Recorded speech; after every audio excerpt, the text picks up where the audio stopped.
angka tadi. Tapi tidak semua fluktuasi ya kenaikan atau penurunan dari angka-angka tersebut pasti mencerminkan salah saji.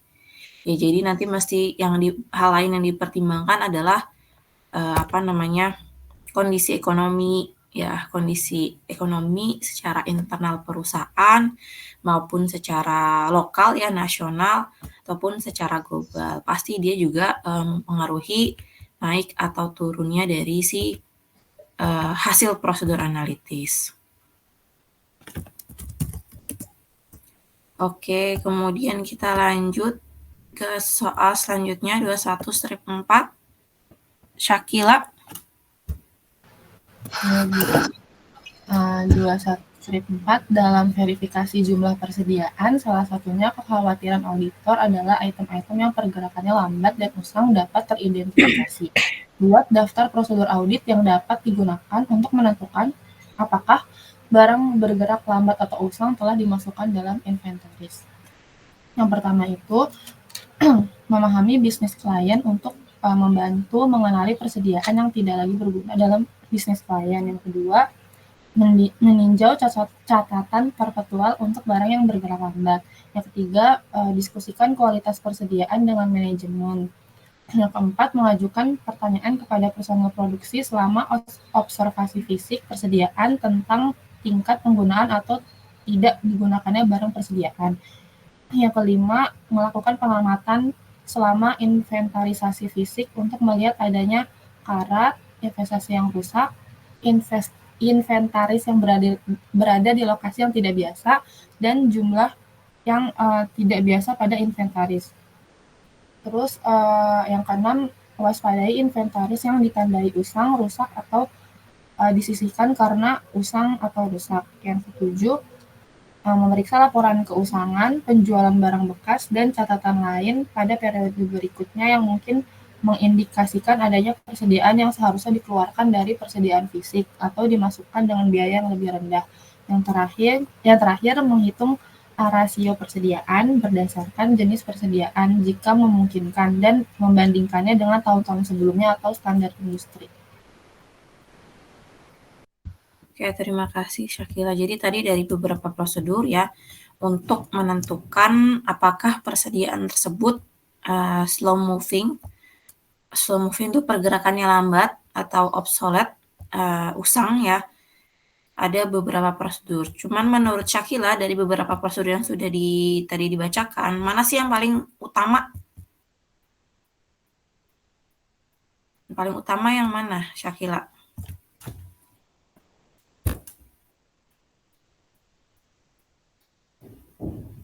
Dan di soalnya tuh di-mention ketika sedang pengujian pemeriksaan fisik. Ketika sedang pemeriksaan fisik, mana pengujian utama untuk melihat barang yang slow moving dan obsolete? Yang mana Syakila? Bentar, Bu.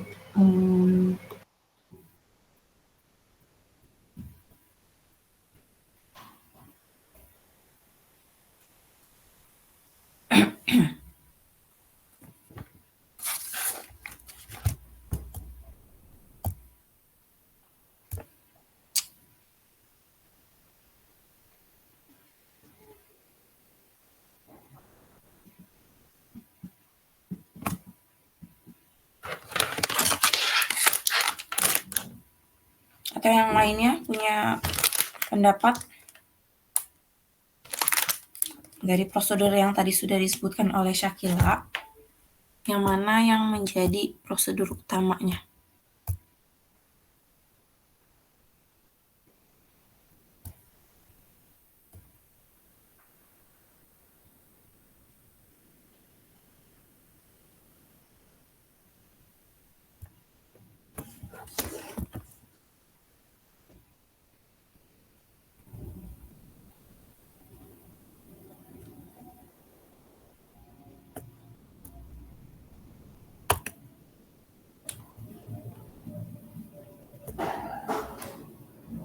Nomor 5 nggak sih, Bu? Yang mana tuh? Yang melakukan observasi pada saat pemeriksaan fisik persediaan terhadap keusangan, terus yang rusak, lalu ada persediaan yang lokasinya itu nggak biasa dan yang berdebuan, Bu. Oke, ya. Ketika sedang pemeriksaan fisik, kita bisa melihat ya secara di gudangnya mereka untuk barang-barang yang ditempatkan tidak biasanya. Biasanya dia dipisahkan atau misalnya udah berdebu banget, ternyata yang barang-barang lainnya nggak seberdebu itu, ya sudah batas tidak wajar gitu debunya. Berarti kan artinya dia nggak pernah disentuh-sentuh, nggak pernah dipegang-pegang ya, dipindahkan, apalagi dipakai gitu ya. Maka kita bisa melihat ya, melakukan observasi ketika sedang pemeriksaan fisik. Nah, setelah menemukan itu kita bisa lakukan apa?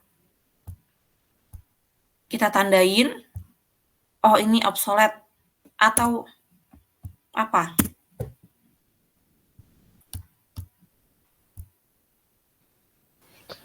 Ditanyakan ke manajernya nggak sih, Bu? Oke, kita bisa melakukan wawancara ya. Wawancara bisa ke orang yang menemani kita ketika sedang pemeriksaan fisik atau ke nanti bagian accounting ya, bisa siapa saja. Jadi itu ya, kita bisa observasi barang-barang yang ditempatkan di lokasi yang tidak biasa, kemudian dia penuh debu gitu ya, tidak seperti barang lainnya, kemudian kita melakukan wawancara. Selain itu juga bisa menghitung rasio ya, tadi terkait yang nomor sebelumnya juga, menghitung rasio apa berarti buat slow moving.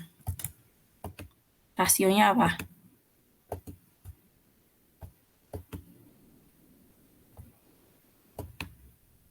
Turnover, Bu, bukan ya? Turnover, ya betul. Inventory turnover. Ya, bisa kita buatkan perhitungan inventory turnover untuk masing-masing items. Ya, dari situ kelihatan mana yang pergerakannya lambat, mana yang pergerakannya cepat. Yang pergerakannya lambat bisa kita tandain untuk kita cek ketika sedang pemeriksaan fisik dan bisa kita lakukan wawancara. Oke, terima kasih. Kemudian nomor selanjutnya 217. Dea.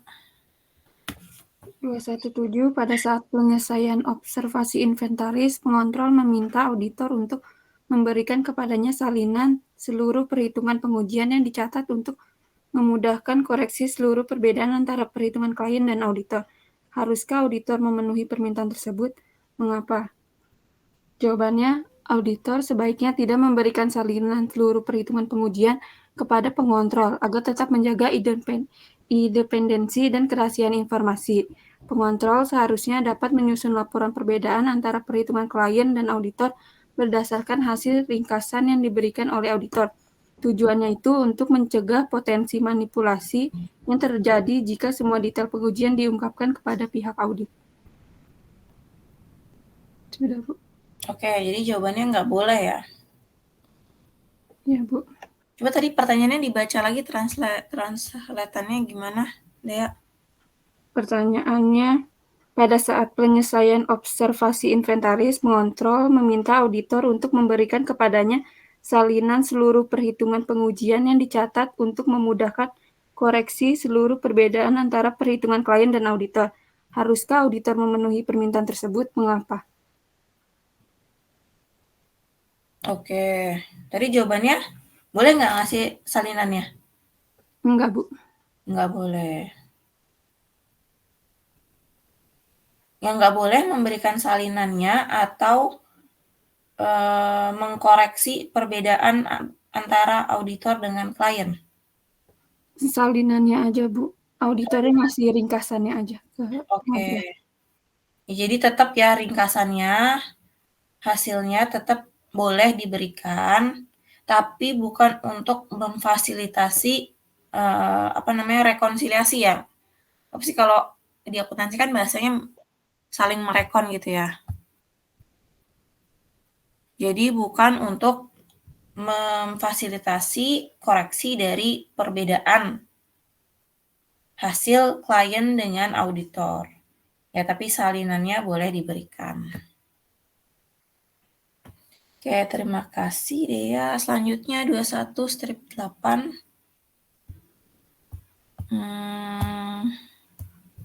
Elvina.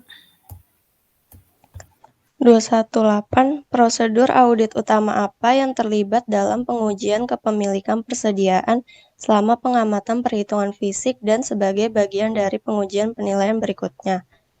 Prosedur itu yang pertama, diskusikan dengan klien. Lalu, yang kedua, memperoleh pemahaman tentang operasi klien. Yang ketiga, waspada terhadap persediaan yang disisihkan atau diberi tanda khusus.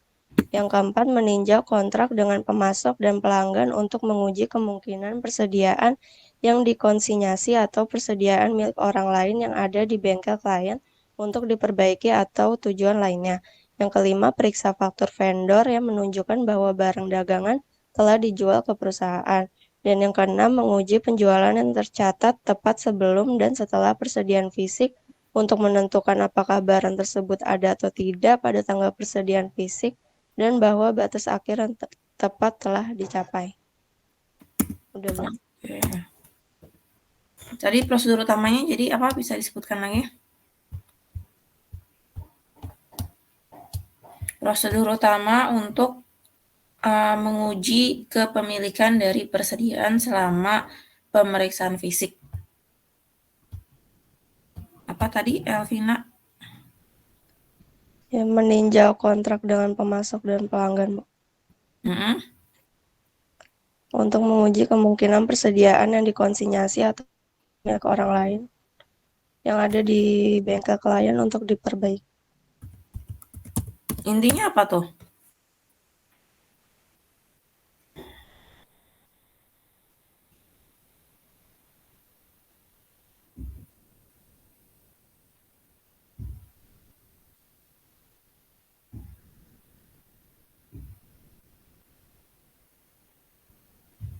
Gimana, Elvina? Dari beberapa prosedur yang tadi sudah dibacakan, yang mana yang merupakan prosedur utama untuk menguji kepemilikan atau rights, ya, hak, benar-benar haknya klien?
Berarti yang paling penting tuh waspada terhadap persediaan yang disisihkan nggak sih, Bu? Oke. Kenapa Yang gitu? diberi tanda khusus. Iya, karena bisa jadi itu persediaan yang bukan milik klien, bisa jadi apa istilahnya konsinyasi ya. Jadi barang persediaan yang milik orang lain yang dititipkan ke klien gitu, Bu. Oke, kemudian taunya dari mana kita? Udah lihat nih dipisahkan. Dari wawancara. Oke, sama ya. Tadi kita bisa Iya. melakukan wawancara lagi. Selain itu ada lagi nggak kira-kira dari ciri-ciri klien? Bisa tahu itu barang konsinyasi atau barang yang bukan milik klien.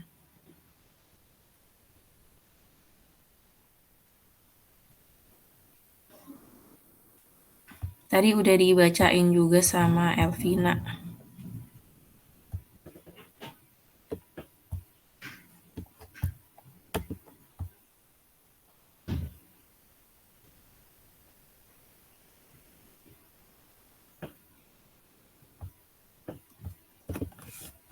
Ya, biasanya dia juga ada label atau tanda berbeda gitu ya dibandingkan dengan persediaannya punya klien.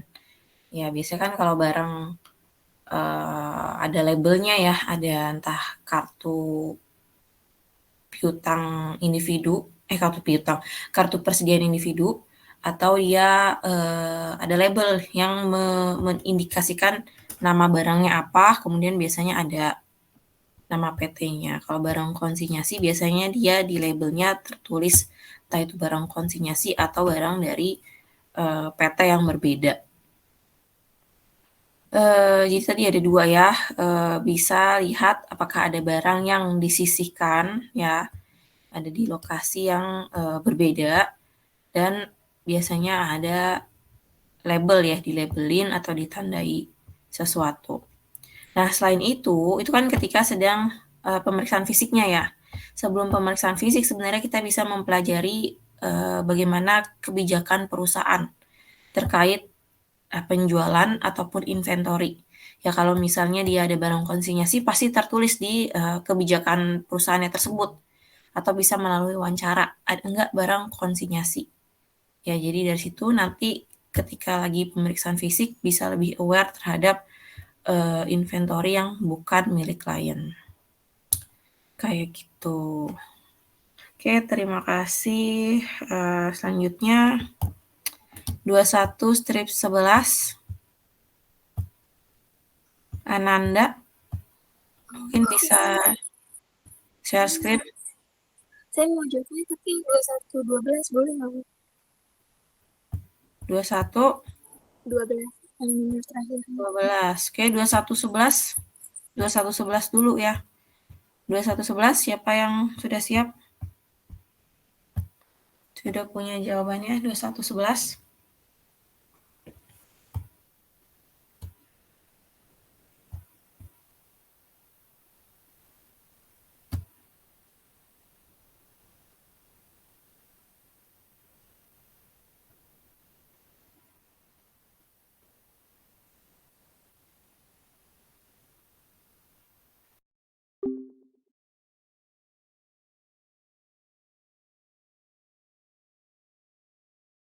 Di miliknya Woolrich Supply Company ada 2.600 cincin mewah ya, pengikat cincin mewah dengan total $5.902.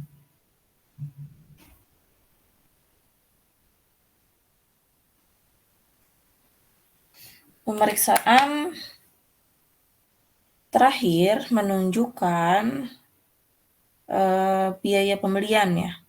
Tanggal 26 Januari 2017 beli 2.300 pieces dengan harga $2,42. Kemudian di 6 Januari membeli 1.900 dengan harga $2,28 per items. Dan di 26 November beli 2.400 dengan harga $2,07. Apakah ada salah saji penilaian persediaan per 31 Desember 2016 untuk barang tersebut menggunakan metode FIFO? Dan bagaimana jawabannya jika di tanggal 26 Januari 2017 ada pembelian 2.300 items dengan harga $2,12. Ada yang sudah menjawab?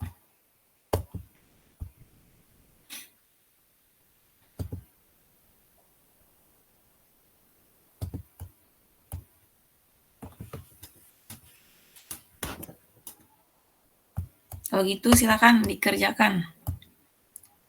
Kalau belum ada yang mencoba, silakan coba dikerjakan. Dibuat tabelnya, caranya adalah dibuat dulu tabelnya, tabel pembeliannya. Dari mulai 26 Januari sampai 6 Desember. Jadi ada 3 pembelian berbeda dengan 3 harga per unit berbeda. Ya. Bisa sambil dikerjakan? Silakan, boleh kerjakan di Excel, boleh kerjakan tulis tangan.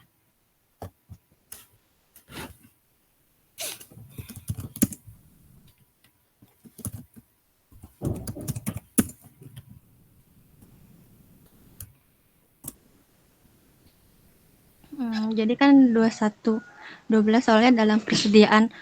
Baca lagi soalnya apa langsung aja, Bu? Boleh dibaca lagi. Dalam persediaan Holrich Supply Company per 31 Desember 2017 terdapat 1.600 ring binder mewah senilai $5.902. Pemeriksaan terhadap akuisisi binder terakhir menunjukkan biaya-biaya berikut: 26 Januari 2.300 pada $2,42 per binder, 6 Desember 2013 1.900 pada $2,28, 26 November 2.400 pada 2,07 per binder. Berapa salah saji dalam penilaian persediaan ring mewah per 31 Desember dengan mengasumsikan penilaian persediaan FIFO? Apakah jawaban Anda jika akuisisi yang dilakukan pada tanggal 26 Januari sebanyak 2.300 pada $2,12 per binder? Jadi kan di sini pakai menggunakan metode FIFO first in first out. Jadi pertama tuh pakai yang terakhir itu kan tanggal 6 Desember sama 26 November 2013. Nah, terus karena tadi katanya 2.600 ring binder, maka kan tadi kan kalau yang 6 Desember kan cuma terdapat 1.900 doang. Nah, terus ditambah sisanya kan 700. Jadi sisanya 700 jadi kan 1.900 dikali 2,28 hasilnya $4.332. Terus sisanya yang 700 dikali sama $2,07 jadi $1.449. Nah kan jadi kan totalnya $5.781. Nah di sini ada salah saji karena kan kalau dalam soal dibilang terdapat $5.902, sedangkan ketika dihitung ulang itu cuma $5.781. Maka terdapat selisih sebesar $121. Lalu soal yang kedua, apakah jawaban pada tanggal 26 Januari sebanyak 2.300 binder pada $2,12? Jika berubah jadi $2,12, maka 1.900 tadi sama dikali sama 2,12 karena kan berubah jadi 2,12 lalu ditambah sisanya 700 sama dikali sama 2,07 sisanya totalnya jadi $5.477. Jadi terdapat selisih sebesar $425. Oke, kenapa jadi pakai harga yang baru, Mawana? Karena ada biaya atau pasar yang lebih rendah karena ada biaya penggantian ya Bu.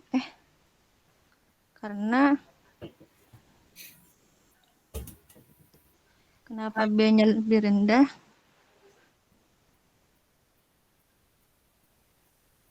Karena ada metode average Bu.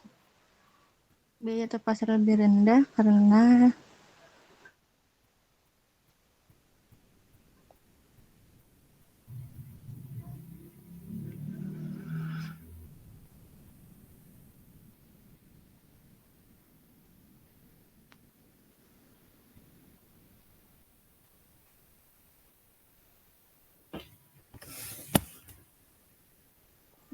biaya atau pas yang lebih rendah aturannya dengan 2,12 sebagai biaya penggantian, Bu. Bisa mempengaruhi saldo per 31 Desember nggak? Pembelian di bulan Januari 2017 bisa mempengaruhi saldo per 31 Desember nggak?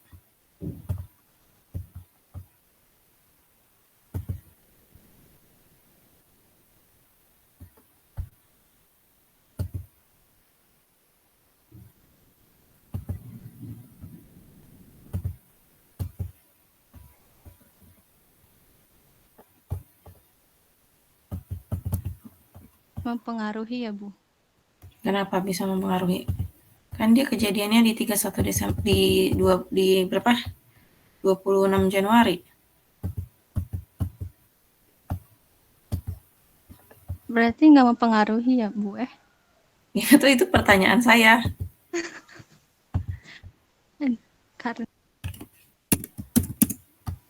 Karena kan periodenya cuma sampai 31 Desember, sedangkan tadi kan 26 Januari, Bu. Berarti mempengaruhi nggak?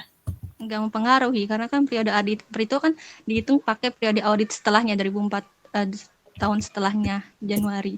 Oke, terus tadi hitungan yang kedua untuk apa? Hitungan kedua, untuk bulan Desember. Lalu hitungan yang kedua yang 2,12 untuk tahun selanjutnya ya, Bu.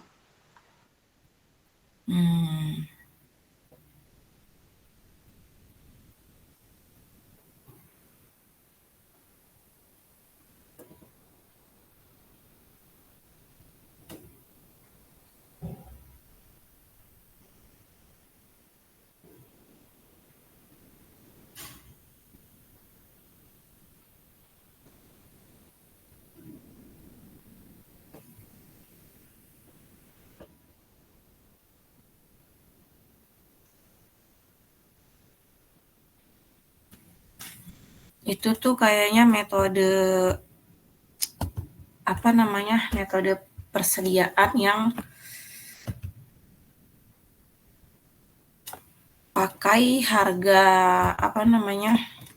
lower cost tuh kayak pakai harga terendah atau pakai harga pasar. Yang mana di antara keduanya yang lebih rendah. Ya coba deh metode penilaian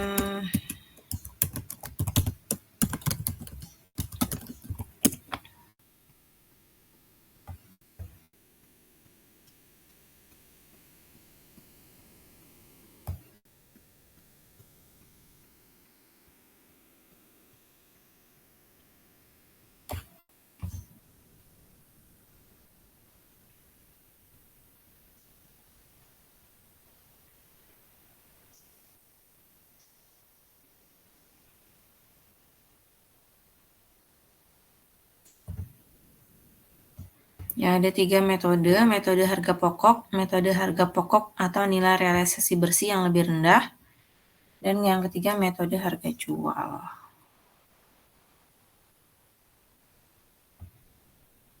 Itu pakai kalau misalnya perusahaannya ada nilai kebijakan yang menggunakan nilai realisasi bersih yang lebih rendah. Nanti pilihannya bisa pakai harga perolehan terendah atau pakai harga pasar yang mana di antara keduanya yang lebih rendah. Itu dengan asumsi yang berbeda lagi. Gitu. Bisa dipahami? Ya, tapi menurut saya untuk pencatatan 31 Desember 2016 nggak ada pengaruhnya ya. Pembelian di bulan Januari tidak ada pengaruhnya ke pencatatan di 2016.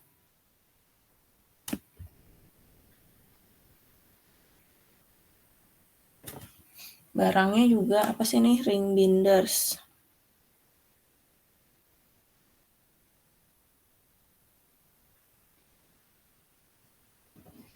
Karena kan histori pembeliannya awalnya dia beli harga 2.07, kemudian harganya naik jadi 2.28. Kemudian di bulan Januari dia turun lagi di 2.12. Ya mungkin aja sih ada kebijakan pakai harga pengganti itu, pakai harga yang lebih rendah.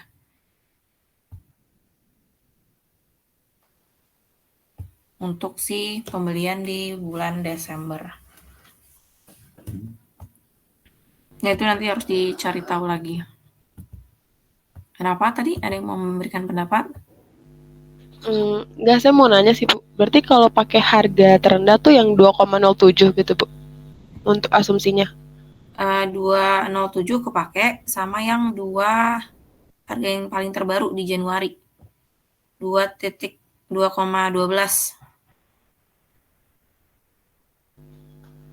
Kalau buat 31 Desembernya? 31 Desembernya itu tadi tergantung kebijakan perusahaan. Ya, apakah dia pure FIFO atau dia bisa ada replacement cost atau harga pengganti kalau misalnya ternyata di periode setelahnya dia lebih rendah. Ya, kita menganggap itu sebagai harga pasar.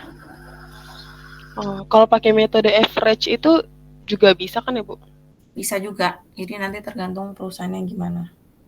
Ya, cuman di sini memang di soal tidak disebutkan dia pakai metode yang mana. Ya, untuk persediaan dia juga seperti prinsip konservatismenya adalah berhati-hati gitu ya. Makanya di sini dia pakai harga yang lebih rendah di antara harga perolehan dengan harga pasar.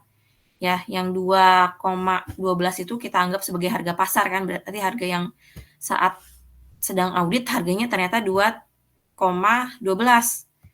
Ya, persediaan untuk lebih berhati-hati pakai harga yang lebih rendah. Supaya kalau misalnya dia diakuinya lebih tinggi, persediaannya kan berarti tidak sesuai dengan kondisi yang sebenarnya. Gitu. Ini metodenya net realizable value ya, coba nanti dipelajari. Jadi kalau misalnya ada harga yang lebih rendah, dia pakai harga yang lebih rendah.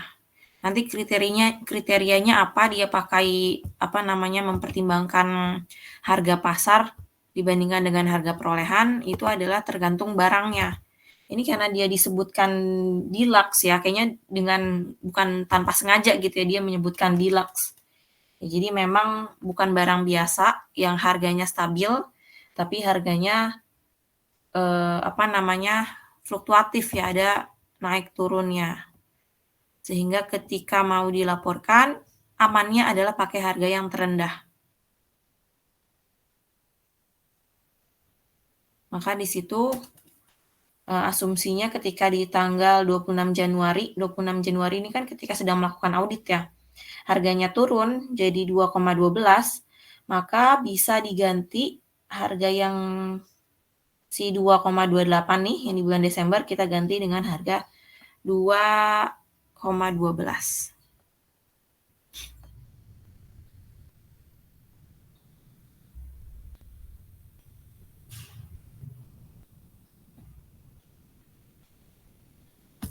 Ya, coba nanti dicek lagi PSAK 14-nya ya.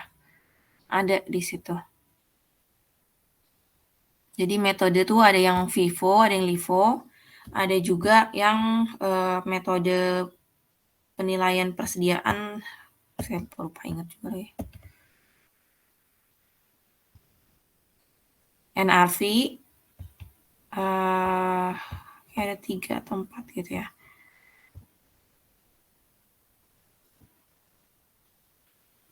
Nilai terendah antara biaya perolehan dengan harga pasar.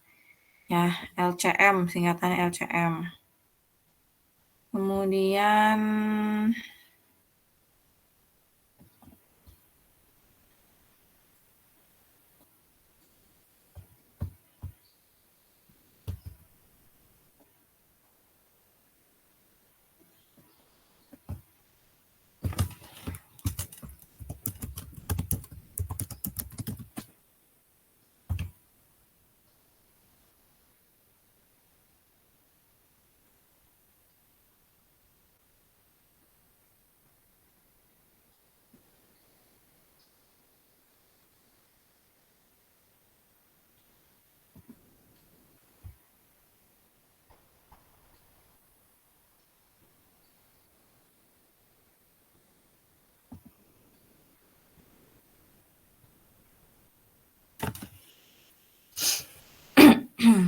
ya bisa dipahami sambil persediaan.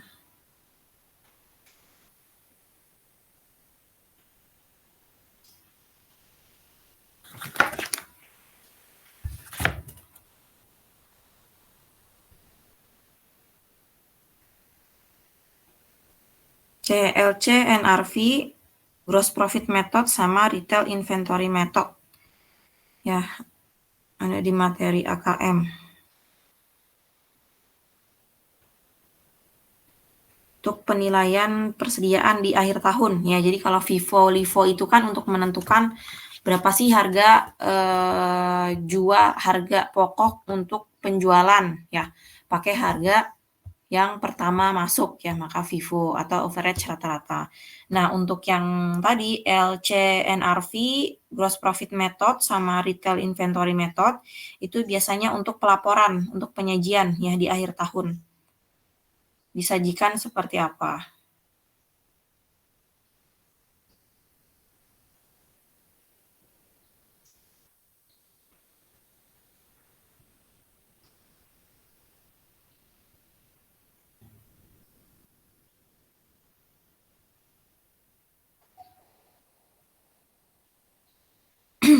Bisa dipahami? Bisa, Bu. Oke, kita lanjut ke soal terakhir. 21-12. Silakan tadi siapa?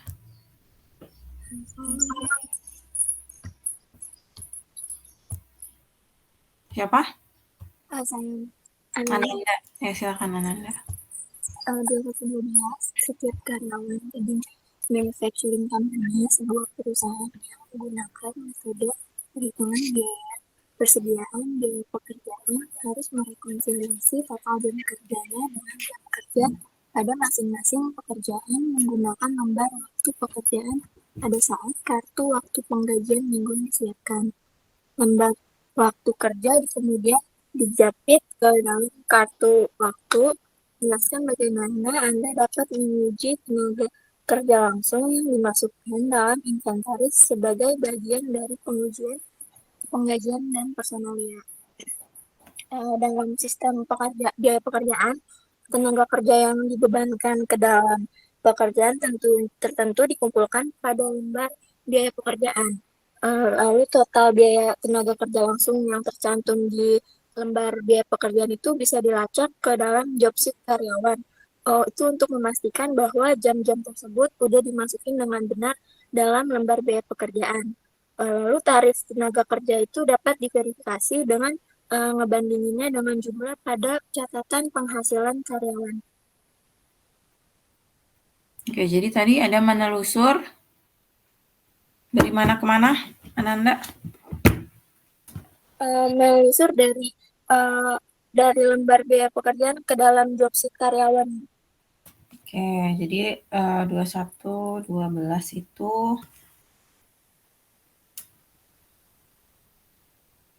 bagaimana auditor melakukan pengujian untuk direct labor, ya. Biaya yang dikeluarkan untuk biaya tenaga kerja langsung. Tadi salah satunya adalah menelusur dari laporan apa tadi namanya? Laporan lembar biaya pekerjaan ke dalam job sheet karyawan. Oke, jadi untuk menelusur ya apakah tadi perkaliannya sudah benar, kemudian ya tadi perhitungannya sudah benar, ya dari berapa total jam dikali dengan rate-nya dikali dengan jumlah pekerja, kemudian ditelusur angkanya ke laporan tadi ya. Gitu. Oke, 21-12. Terima kasih. Ada yang mau ditanyakan bab persediaan dari tadi pembahasan soal?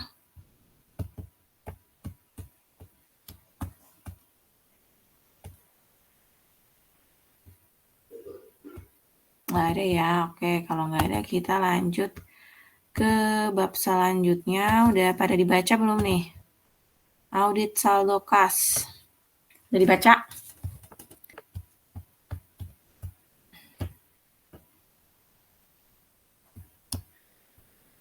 Yang udah baca siapa? Yang udah baca sebelum kuliah ini boleh raise hand.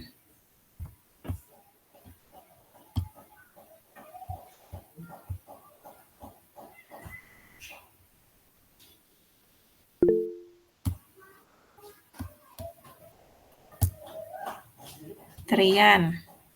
Yang lainnya?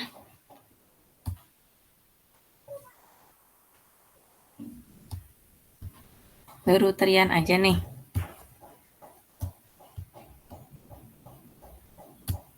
Oke, kalau nggak ada lagi, kita baca.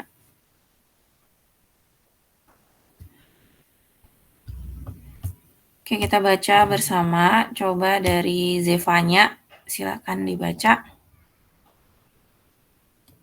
Dibuka ya, masing-masing dibuka juga. Oke. Dari pengertian kas apa dari capaian? Dari capaian pembelajaran. Oke. Ya, jadi di bab 9 ini ada materi audit saldo kas. Capaian pembelajarannya itu setelah mempelajari bab ini, mahasiswa diharapkan memiliki pengetahuan tentang audit saldo kas agar mampu menjelaskan pengertian kas dan setara kas. Yang kedua, menyebutkan dan menjelaskan jenis-jenis akun kas.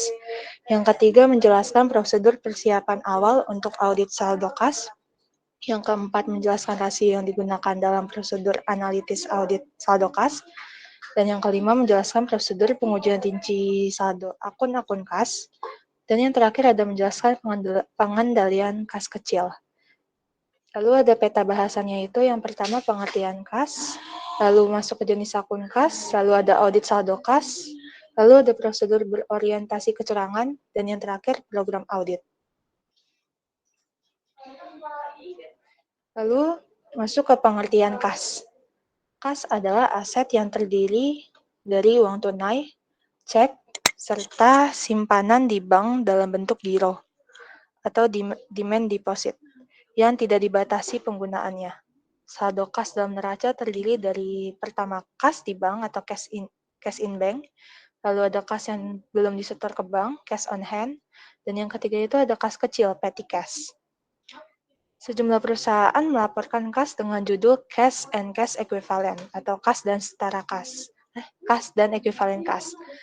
Cash equivalent adalah unsur-unsur selain kas, tetapi ekuivalen dengan kas karena sangat mudah dikonversi menjadi kas. Contohnya adalah investasi sementara pada instrumen keuangan. Secara umum, saldo kas dalam neraca jumlahnya relatif tidak material karena perusahaan menghindari kas sebagai aset yang tidak produktif. Agar produktif, maka kas perusahaan diputar dalam aktivitas bisnis. Meskipun saldo akhir relatif kecil, kas mengalir di setiap kegiatan organisasi, sehingga potensi kesalahan dan kecurangan terhadap kas bisa besar jika tidak didukung dengan sistem pengendalian arus kas yang memadai dan efektif. Dan auditor juga harus memastikan bahwa kas masuk dan kas keluar berhubungan dengan kegiatan yang bersifat legal, karena sumber dan penggunaan kas yang tidak legal dapat menimbulkan permasalahan yang mengganggu kegiatan operasional perusahaan secara signifikan. Misalnya, perusahaan terlibat dengan kegiatan pencucian uang atau kegiatan suap. Lalu gangguan kelangsungan hidup perusahaan bisa berpengaruh signifikan terhadap keamanan investor dan kreditor. Oke, cukup. Terima kasih, Zevanya. Jadi ini pengertian kas ya, saya rasa juga udah pada tahu. Ada 3 jenis, kas di bank. Yang kedua, kas in hand, kas on hand ya. Dia ada fisiknya, bisa karena belum disetor ke bank. Dan yang ketiga ada kas kecil. Ya ini nanti dari masing-masing klasifikasi ini bisa jadi banknya nggak cuma 1, ada 2 atau 3 atau lebih. Kemudian kas kecil nih juga biasanya ada 1 atau 2 gitu ya.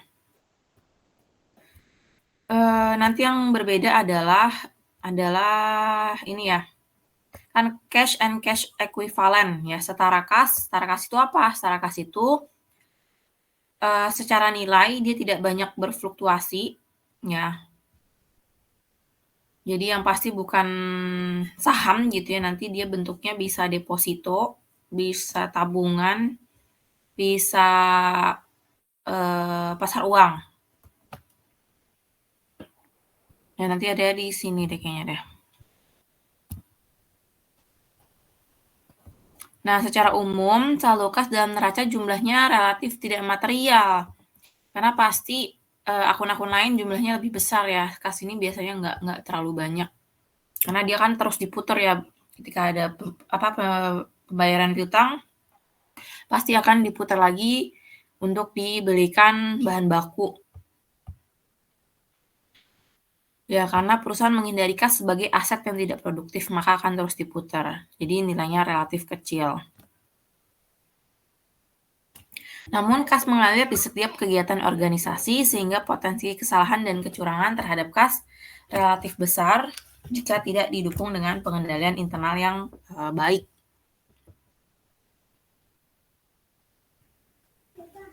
Oke, selanjutnya 8.2 silakan dilanjutkan oleh Vera. 8.2 Jenis akun kas. Berikut adalah jenis akun kas yang utama. 1. Akun kas umum atau General Cash Account. Akun kas umum digunakan untuk penerimaan dan pengeluaran kas. Misalnya, klien menetapkan akun di Bank BNI sebagai akun untuk menerima pendapatan dan akun untuk membayar pengeluaran. Maka akun ini disebut akun kas umum. 2. Akun Impres Penggajian. Akun ini merupakan akun yang penggunaannya telah ditentukan, yaitu untuk penggajian dan jumlah saldo akhir periode tertentu berjumlah tetap. Contoh, klien memiliki akun Bank Mandiri untuk pembayaran penggajian. Akun ini dibuat terpisah dari akun kas umum untuk meningkatkan pengendalian internal pembayaran gaji. Satu-satunya setoran ke akun ini adalah transfer dari akun kas umum untuk penggajian periodik, umumnya bulanan. Dan satu-satunya pengeluaran adalah pembayaran gaji karyawan. Misalnya akun penggajian klien di Bank Mandiri ditetapkan memiliki saldo 20 juta rupiah. Apabila jumlah penggajian setiap bulan 200 juta rupiah, maka menjelang tanggal penggajian klien mentransfer dari akun kas umum BNI ke akun Bank Mandiri penggajian 200 juta rupiah. Pada tanggal penggajian, klien akan mengeluarkan kas dari Bank Mandiri 200 juta rupiah. Pada akhir bulan, saldo akun di Bank Mandiri kembali sebesar saldo awal, yaitu 20 juta rupiah. 3. Akun bank cabang atau branch bank accounts. Akun bank cabang berguna untuk membangun relasi bank dengan lingkungan setempat dan memungkinkan desentralisasi operasional pada tingkat cabang.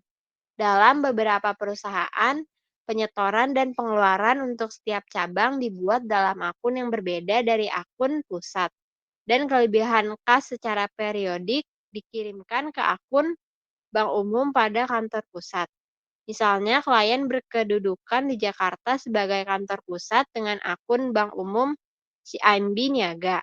Klien memiliki cabang di kota X, maka cabang tersebut boleh membuka rekening bank atas nama cabang karena di kota X tidak ada kantor CIMB Niaga. 4. Kas kecil Impres atau Impres Petty Cash Fund.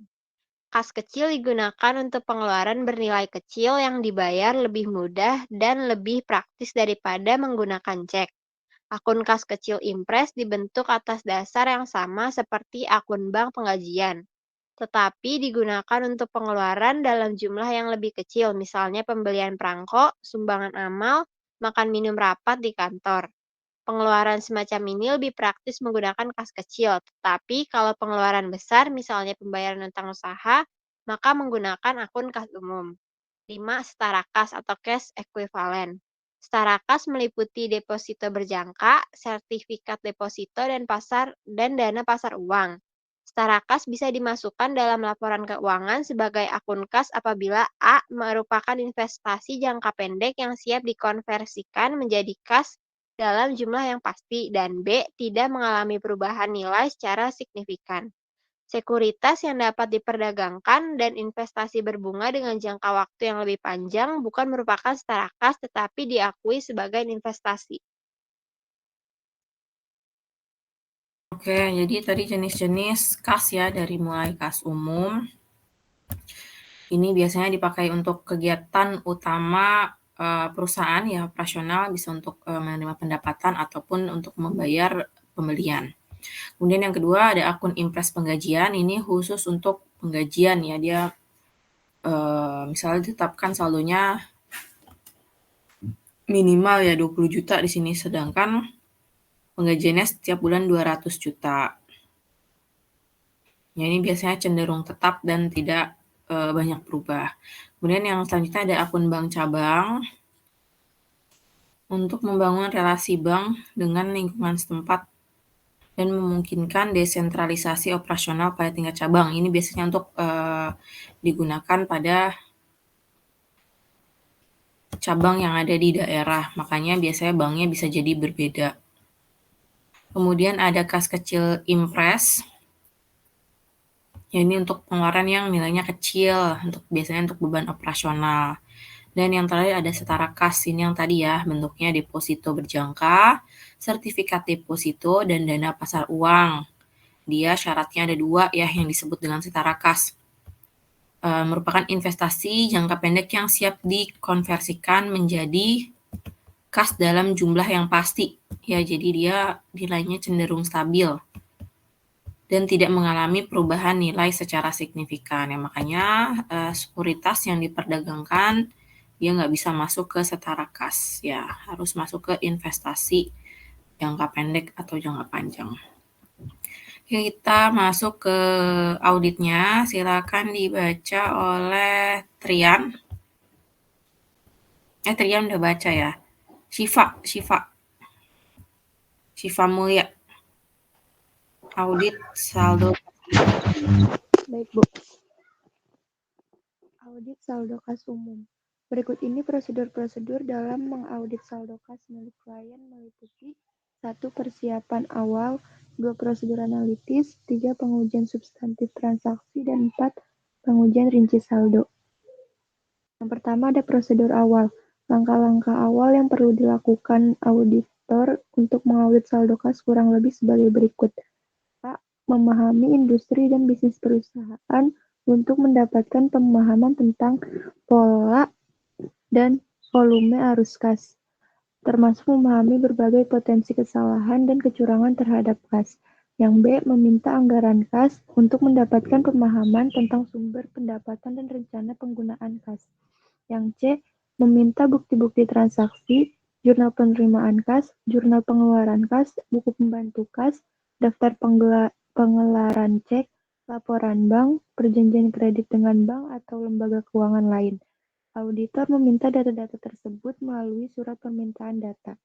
Surat dikirimkan auditor kepada klien berisi data-data yang dibutuhkan. Yang D. Mencocokkan saldo awal kas ke kertas kerja audit tahun lalu.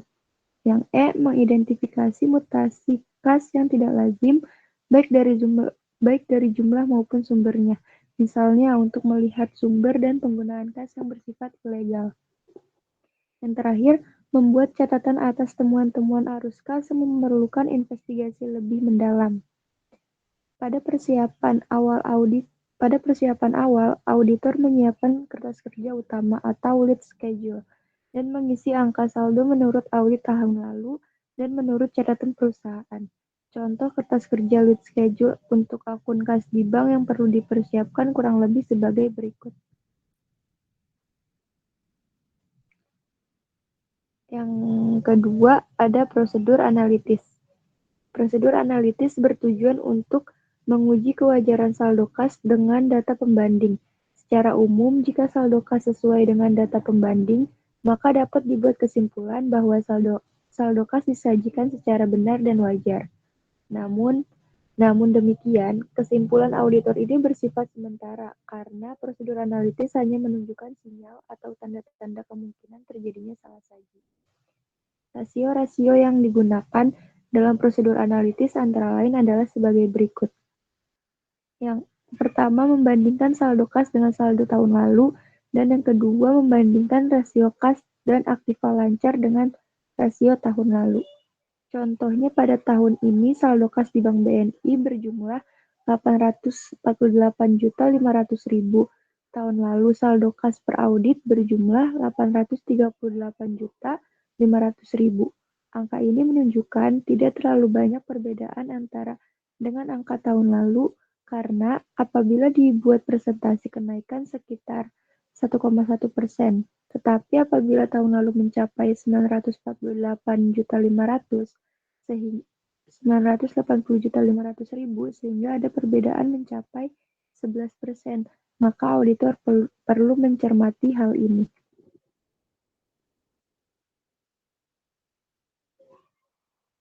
Yang ketiga, ada prosedur pengujian rinci saldo. Tujuan pengujian saldo akun adalah untuk memastikan keberadaan saldo akun kas. Pengujian dilakukan dengan prosedur-prosedur antara lain. Yang A, menguji kesesuaian saldo per buku dengan saldo per bank. Yang B, melakukan perhitungan kas belum disetor. Oke, cukup dulu sampai prosedur pengujian rincian saldo. Jadi tadi ada beberapa prosedur audit ya, persiapan awal, prosedur analitis, prosedur substantif transaksi, dan pengujian rincian saldo. Ya, prosedur awal ini sama seperti di siklus-siklus sebelumnya, pasti harus memahami industri dan bisnis perusahaan. Ya, cuman untuk di audit saldo kas umum khususnya adalah terkait dengan saldo kasnya, misalnya ada banknya, ada apa saja, kemudian keperuntukan dari masing-masing bank itu untuk apa saja ya, itu dicatat di dalam working paper. Kemudian ini request dokumen, mencocokkan saldo awal kas ke kertas kerja tahun lalu ya. Ini ada saldo per audit tahun lalu ya, kas di Bank Garuda 10.230.000. Ini disamakan, dicocokkan dengan saldo yang ada di buku besar ya, saldo awal yang ada di buku besar. Nilainya harus sama dengan saldo audit di tahun lalu. Kemudian mengidentifikasi mutasi kas yang tidak lazim baik dari jumlah maupun sumbernya. Ya kan kalau perusahaan dia udah jelas gitu ya jual belinya rutin sama siapa saja dan dari mana saja. Biasanya dari entah deskripsinya atau dari jumlahnya kita tahu, oh ini pasti penjualan ke PT A karena dia memang minta supply setiap bulannya berapa ratus kilo gitu ya, biasanya dia rutin. Maka ketika ada yang nilainya di atas cap tadi ya, di atas yang biasanya dikeluarkan atau masuk, maka itu nanti bisa kita tandain dan bisa kita jadikan sampel pengujian transaksi. Kemudian membuat catatan. Persiapan awal menyiapkan kertas kerja utama, lead schedule, dan mengisi angka saldo menurut audit tahun lalu dan menurut catatan perusahaan ya. Jadi biasanya ada dua, ada saldo per audit tahun lalu dengan saldo per buku besar di tahun ini ya, berarti yang unaudited atau yang belum diaudit. Setelah itu biasanya ada dibandingkan, dibuat prosedur analitisnya, kenaikan atau penurunan ya. Ini ada persentase kenaikan atau penurunan dari tahun lalu ya, berarti 10.230.000 ke 10.530.000 ya, dikurangin kemudian dikali dibagi base-nya dikali 100, terus kelihatan ya persentasenya kenaikannya berapa. Ini naik, kemudian tadi dia naiknya berapa? Yang kedua ya. Yang kedua ini naik 1,1% ya. Dan kita lihat dari angkanya pun sebenarnya kenaikannya nggak terlalu signifikan gitu ya, masih dalam batas wajar. Nah, terus kapan bisa dianggap tidak wajar? Ya kalau di sini dia bandingin, dia kalau misalnya kenaikannya 1,1% nggak apa-apa. Tapi ketika ada perbedaan mencapai 11%, maka auditor perlu mencermati hal ini. Ini ketika ada tadi ya prosedur analitis itu ketika ada fluktuasi, ketika ada kenaikan atau penurunan yang signifikan, belum tentu itu merupakan salah saji gitu ya. Jadi yang harus diperhatikan adalah faktor lainnya. Ada isu apa di perusahaan? Apakah mereka membuka departemen penjualan baru? Atau misalnya mereka merubah strategi bisnis mereka? Ya pasti akan mempengaruhi naik atau turun dari prosedur analitisnya. Ya, dan kapan dikatakan harus auditor memerlukan pemeriksaan lebih lanjut, itu juga nanti benar-benar professional judgment dan berdasarkan resiko ya, penilaian resiko kliennya. Kemudian pengujian rincian saldo, ini ada dua. Pertama menguji saldo per buku dengan saldo per bank. Ya, jadi saldo yang tadi ada di sini nih, yang ini nih, dibandingkan dengan yang ada di bank statement dari bank ya. Dicek ke bank statement, dicocokkan. Angkanya harus sama. Ya, kemudian yang kedua, melakukan perhitungan kas belum di-store. Ini melakukan pemeriksaan fisik atau cash count. Oke, lanjut dibaca oleh Sinta. 8.3.3.1. Baik, Ibu. Menguji kesesuaian saldo kas per buku dengan perlaporan bank. 3 bukti yang paling penting tentang kesesuaian saldo per buku dengan saldo per bank adalah yang pertama rekonsiliasi bank, yang kedua laporan cut-off bank, dan juga konfirmasi bank. 3 bukti tersebut menjadi pendukung kertas kerja lead schedule yang telah dibuat pertama kali oleh auditor. 2 bukti terakhir merupakan bukti yang reliable karena diperoleh dari pihak ketiga yang independen dari klien, yaitu bank. Lalu rekonsiliasi bank. Apabila pengendalian internal klien dilaksanakan dengan baik, maka umumnya klien membuat rekonsiliasi bank secara periodik, misalnya setiap bulan. Rekonsiliasi bank independen yaitu rekonsiliasi yang dibuat pihak selain kasir. Apabila disiapkan dengan baik, maka menjadi pengendalian internal yang penting terhadap kas. Dalam keadaan pengendalian internal klien yang baik, auditor tidak membuat rekonsiliasi bank, tetapi menguji rekonsiliasi bank yang dibuat klien untuk menentukan, yang pertama, apakah personil klien telah membuat rekonsiliasi bank dengan cermat. Yang kedua, apakah saldo bank yang tercatat milik klien sama jumlahnya dengan kas yang ada di bank. Gambar berikut ini menunjukkan kertas kerja rekonsiliasi bank yang telah diperiksa oleh auditor. Di sini ada catatannya, rekonsiliasi yang dibuat klien yang belum ada tanda tick mark-nya.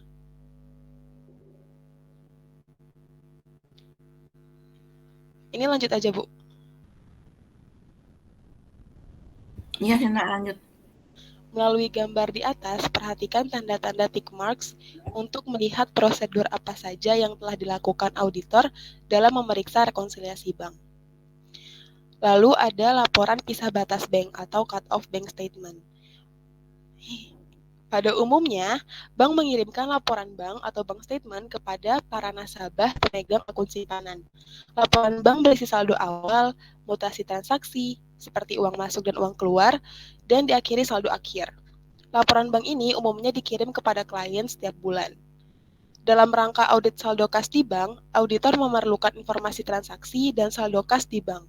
Namun demikian, ketersediaan laporan bank tidak dapat segera diperoleh auditor karena umumnya bank akan menerbitkan laporan bank bulan berikutnya. Untuk itu, auditor meminta laporan pisah batas atau cut-off statement bank kepada bank.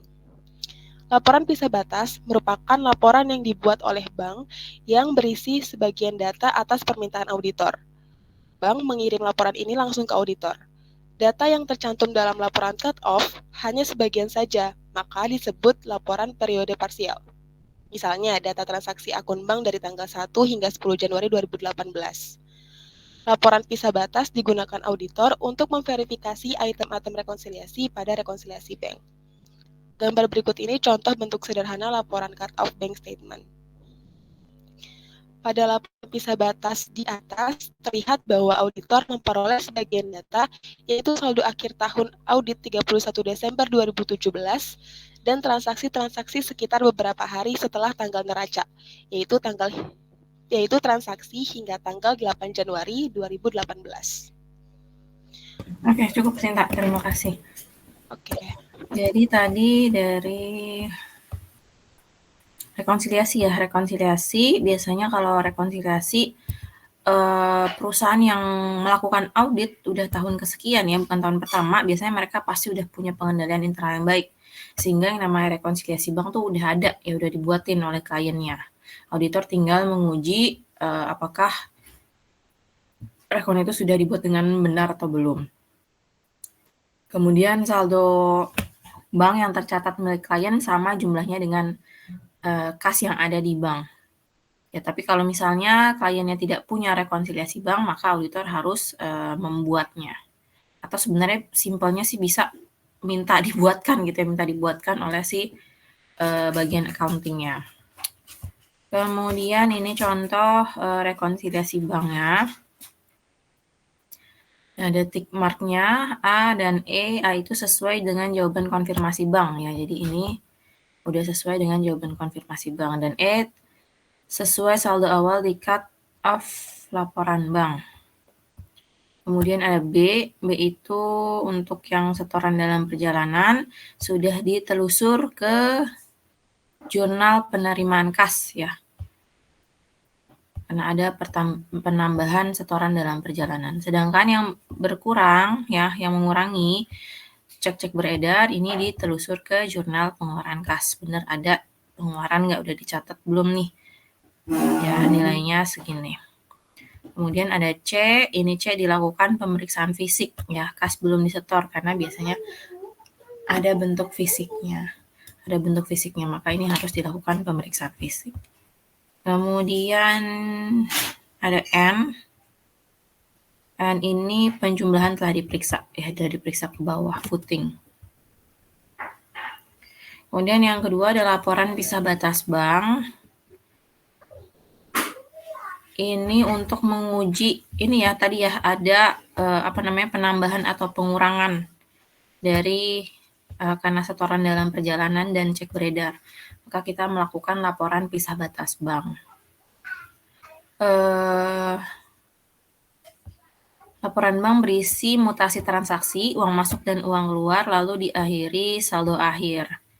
Biasanya nih bank statement ya, perbedaannya sama bank statement apa? Bank statement itu harus nunggu akhir bulan untuk bisa terbit ya, untuk bisa dikeluarkan.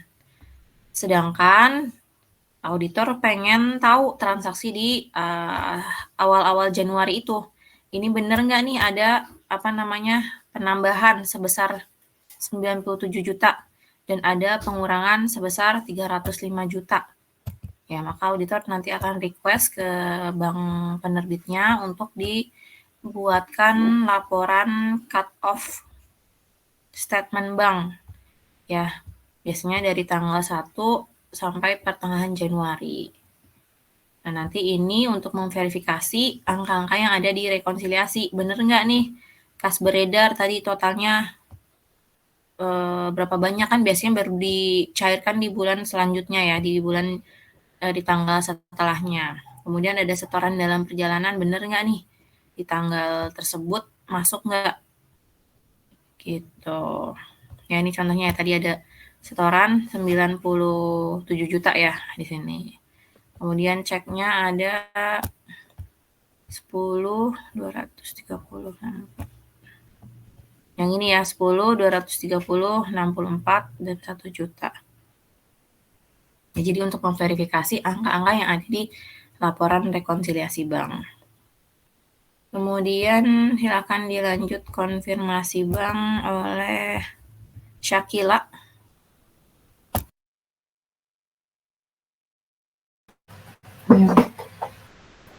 Konfirmasi bank. Untuk memperoleh angka saldo kas di bank, auditor mengirimkan surat konfirmasi bank. Surat dikirim kepada semua bank tempat klien menyimpan uangnya. Walaupun tidak diharuskan oleh standar auditing, prosedur pengiriman konfirmasi bank ini selalu dilakukan auditor. Tata cara pengiriman konfirmasi secara umum kurang lebih sebagai berikut. Yang pertama, auditor menyiapkan surat konfirmasi berisi pertanyaan-pertanyaan terkait saldo kas klien di bank, utang-utang klien kepada bank, dan data lainnya. Yang kedua, klien kemudian mengirimkan surat konfirmasi tersebut kepada bank dan meminta bank untuk menjawab pertanyaan-pertanyaan pada surat konfirmasi ke auditor secara langsung. Yang ketiga, bank mengirimkan jawaban konfirmasi langsung kepada auditor. Biasanya auditor meminta konfirmasi langsung dari setiap bank atau dari institusi keuangan lainnya di mana klien melakukan bisnis, kecuali ada sejumlah besar akun yang tidak aktif. Jawaban konfirmasi digunakan auditor untuk yang pertama melakukan analisis, yang kedua memperoleh bukti item-item rekonsiliasi, dan yang terakhir menyiapkan kertas kerja audit. Contoh jawaban konfirmasi bank dapat dilihat pada gambar berikut.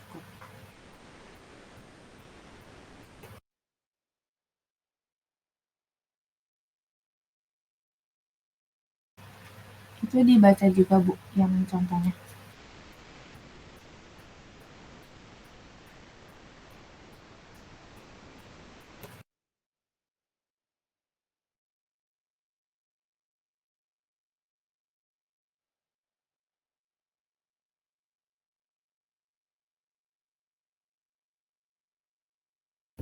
Sampai mana tadi udah baca? Yang contohnya dibaca juga atau enggak, Bu? Iya, boleh dibaca. Kepada yang kami hormati, Dr. Haryanto AK, yang pertama saldo rekening giro PT Aroma Citra Sejati per 31 Desember 2017 menurut catatan kami adalah 1.031 juta. Yang kedua, utang PT Aroma Citra Sejati kepada kami per 31 Desember 2017 adalah, di sini tidak ada, utang bersyaratnya tidak ada, rekening lain dengan bank kami tidak ada.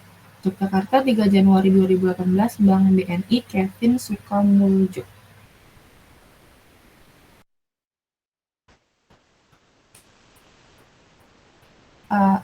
Lanjut, Bu. Lanjut. 8. Melakukan perhitungan kas.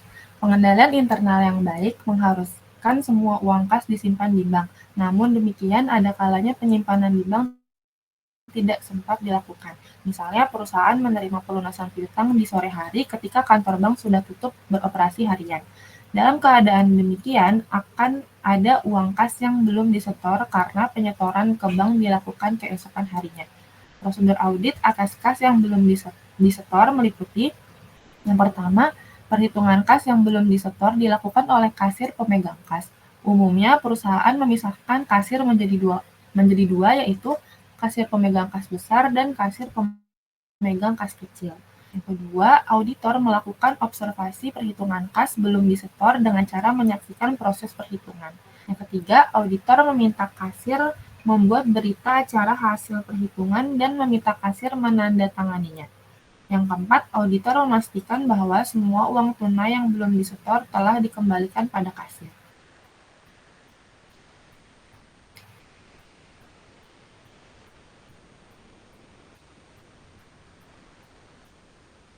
Selanjutnya ada prosedur pengujian estimasi akuntansi.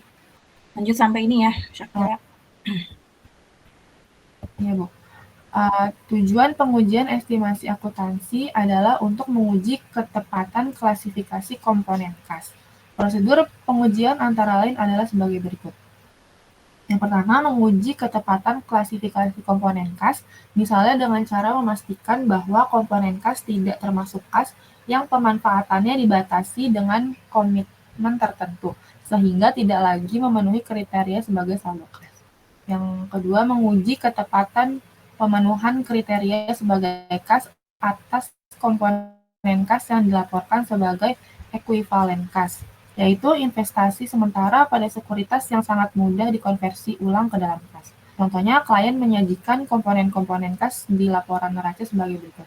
Kas di Bank BNI senilai 100, kas di Bank Mandiri 200, sertifikat deposito umurnya kurang dari 6 bulan di Bank Niaga 300, kas kecil 10, kas di kantor cabang 50, jadi jumlah keseluruhannya itu 660. Catatannya termasuk dalam kas di Bank Mandiri adalah 75 untuk dana cadangan pelunasan utang jatuh tempo tahun depan. Berdasarkan catatan, maka dana cadangan tidak termasuk akun kas karena penggunaannya dibatasi. Oleh karena itu, jumlah saldo kas yang benar adalah 660 dikurang 75, jadi 585. Lalu selanjutnya ada prosedur pengujian, penyajian, dan pengungkapan. Tujuan pengujian adalah untuk menguji ketepatan penyajian dan pengungkapan saldo kas dalam neraca. Prosedur pengujian antara lain adalah yang pertama, menguji ketepatan klasifikasi kas, sudah terwakili pada prosedur pengujian saldo akun. Yang kedua, menguji kecukupan pengungkapan atas berbagai komitmen yang membatasi penggunaan saldo kas, misalnya komitmen kredit bank. Contohnya, berdasarkan hasil audit terdapat dana cadangan yang tidak termasuk akun kas karena penggunaannya dibatasi, yaitu 75. Jumlah ini harus diungkapkan dalam catatan atas laporan keuangan. Misalnya diungkapkan dengan kalimat sebagai berikut. Catatan 8A. Jumlah dana kas yang dicadangkan 75 merupakan dana cadangan yang penggunaannya telah dibatasi untuk pelunasan kewajiban perusahaan kepada Bank Mandiri tahun berikutnya sesuai surat pinjaman nomor 123/207/Mandiri. Dana ini tidak boleh digunakan selain untuk pelunasan kewajiban tersebut.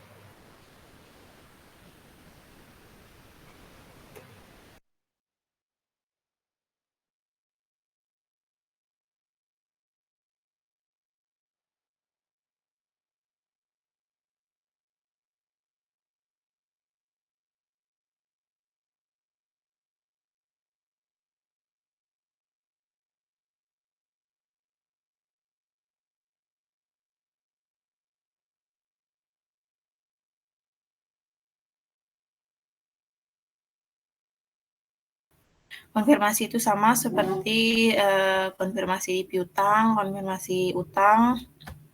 Ya, konsepnya sama, mengirimkan surat konfirmasi untuk memverifikasi saldo bank ya, berarti saldo bank. Ini ada contohnya kayak gini ya. Kalau di bank itu biasanya dia selain mengkonfirmasi rekening giro ya, tapi juga mengkonfirmasi ada utang nggak, atau ada cicilan, ada KPR, ada utang bersyarat lainnya. Atau ada akun, misalnya di bank sama-sama, bank apa di sini nggak ada ya, bank BNI. Ya, sama-sama bank BNI. Ada rekening lain nggak? Ada rekening lain nggak yang belum disampaikan? Gitu. Ya, sini ya, yang nomor mata rekening lain dengan bank kami. Ya, baik yang itu saldonya 0 maupun yang yang ada saldonya ya, harus diungkapkan di sini. Coba telepon dulu ya, coba kalau nggak diangkat berarti tidak. Kemudian yang selanjutnya ada melakukan perhitungan kas, ini cash count atau pemeriksaan fisik. Sama seperti kemarin di persediaan, auditor tidak menghitung langsung kasnya. Tapi perhitungan kas dilakukan oleh kasir pemegang kas. Auditor hanya melakukan observasi perhitungan kas fisik ya, dan menyaksikan proses perhitungan. Dan auditor nggak sama sekali menyentuh uangnya klien ya, untuk menghindari resiko-resiko hilang ataupun kurang. Ya, di sini yang memastikan bahwa semua uang tunai yang belum disetor telah dikembalikan. Kemudian selanjutnya ada prosedur pengujian estimasi akuntansi. Ini untuk menguji ketepatan klasifikasi. Jadi mana yang masuk ke bank, mana yang cash on hand, mana yang kas kecil. Ya, ini sudah diklasifikasikan sesuai dengan sesuai dengan keadaan yang sebenarnya. Ya, kemudian ini juga ada prosedur pengujian penyajian dan pengungkapan. Di sini dikasih contoh di dalam Bank Mandiri, ya, saldo 200 ini ternyata 75-nya adalah cadangan, ya, restricted cash ya. Kalau di ini dia namanya restricted cash. Jadi kas yang terbatas gitu ya, dia tidak boleh digunakan, harus mengendap sebanyak 75 rupiah ini. Biasanya untuk dana cadangan, pelunasan utang jatuh tempo tahun depannya, istilahnya dia nabung lah ya, sudah mengalokasikan untuk pembayaran hutang. Jadi 75 ini udah jelas gitu ya mau untuk apa. Maka nanti si auditor memastikan angka 75 ini ada di dalam CALK. Ya, catatan atas laporan keuangan. Redaksinya seperti ini. Jumlah dana kas yang dicadangkan 75 merupakan dana cadangan yang penggunaannya telah dibatasi untuk pelunasan kewajiban perusahaan kepada Bank Mandiri tahun berikutnya sesuai dengan pinjaman nomor sekian, dan dana ini tidak boleh digunakan selain untuk pelunasan kewajiban tersebut. Jadi tugasnya auditor adalah memastikan ya restricted cash itu sudah diungkapkan ya, atau disclosure di dalam CALK. Ya, itu penyajian dan pengungkapan. Oke, selanjutnya prosedur berorientasi kecurangan. Silakan dibaca, Radiah. Selanjutnya, prosedur berorientasi kecurangan. Pertimbangan utama ketika melakukan audit saldo kas umum adalah kemungkinan terjadinya kecurangan. Auditor harus memperluas prosedur dalam audit kas akhir tahun untuk menentukan kemungkinan adanya kecurangan yang material apabila pengendalian internal tidak memadai. Bentuk pengendalian internal yang tidak memadai terutama meliputi yang pertama pemisahan tugas yang tidak tepat antara penanganan kas dan pencatatan transaksi kas. Dan yang kedua, tidak adanya rekonsiliasi bank bulanan. Prosedur yang dapat mengungkapkan kecurangan dalam bidang penerimaan kas, yang pertama konfirmasi piutang usaha, yang kedua pengujian yang dilaksanakan untuk mendeteksi laping, yang ketiga mereview ayat jurnal buku besar umum dalam akun kas untuk pos-pos yang tidak biasa, yang keempat membandingkan pesanan pelanggan dengan penjualan dan penerimaan kas selanjutnya. Yang kelima, memeriksa persetujuan dan dokumen pendukung piutang tak tertagih dan retur penjualan serta pengurangan. Selanjutnya, perluasan pengujian atas rekonsiliasi bank. Jika rekonsiliasi bank dapat dengan sengaja salah saji, maka perlu dilakukan perluasan pengujian atas rekonsiliasi bank akhir tahun. Ada kelemahan pengendalian internal yang material dan akhir tahun klien adalah 31 Desember dengan menggunakan pendekatan umum auditor. Yang pertama, memulai dengan rekonsiliasi bank bulanan November dan membandingkan semua item yang direkonsiliasi dengan cek yang dibatalkan dan dokumen lain dalam laporan bank bulan Desember. Yang kedua, membandingkan semua cek yang dibatalkan yang tersisa dan slip setoran dalam laporan bank bulanan Desember dengan jurnal pengeluaran kas dan penerimaan kas. Yang ketiga, menelusuri semua item yang belum di-clearing dalam rekonsiliasi bank bulanan November dan jurnal pengeluaran dan penerimaan kas bulan Desember ke rekonsiliasi bank tanggal 31 Desember untuk memastikan bahwa item-item tersebut telah dimasukkan. Yang keempat, memverifikasi bahwa semua item rekonsiliasi dalam rekonsiliasi bank tanggal 31 Desember menyajikan item dari rekonsiliasi bank bulan November dan jurnal bulan Desember yang belum dikeliling oleh bank. Oke, terima kasih Radia. Kemudian dilanjutkan Nahasha. Iya, Bu. Selanjutnya 8.4.2 pembuktian kas. Auditor menggunakan bukti kas untuk menentukan apakah hal-hal berikut telah dilakukan. A. Semua kas yang tercatat telah disetor. Semua setoran telah dicatat. Semua pengeluaran kas yang tercatat telah dibayar oleh bank.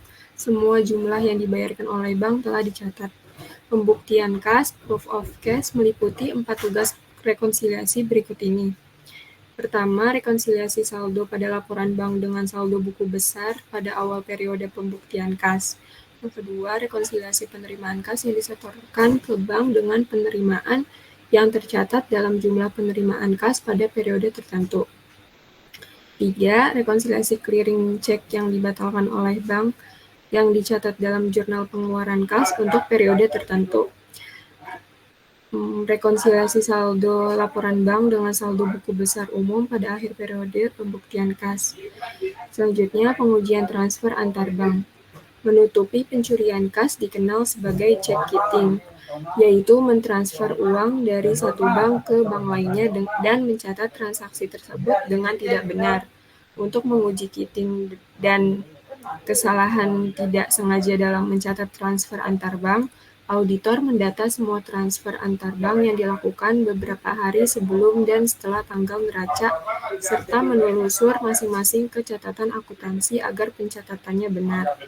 Check kiting adalah kecurangan yang dilakukan oleh manajemen dalam bentuk memperbesar pelaporan saldo kas dalam neraca melalui manipulasi transfer kas antara bank, yaitu dengan cara menggeser bisa batas cut-off transaksi, transfer kas ke periode akuntansi selanjutnya.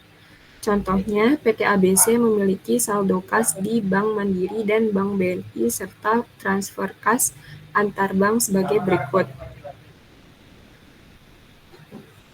Keterangannya, PT ABC memiliki total saldo bank 300 juta.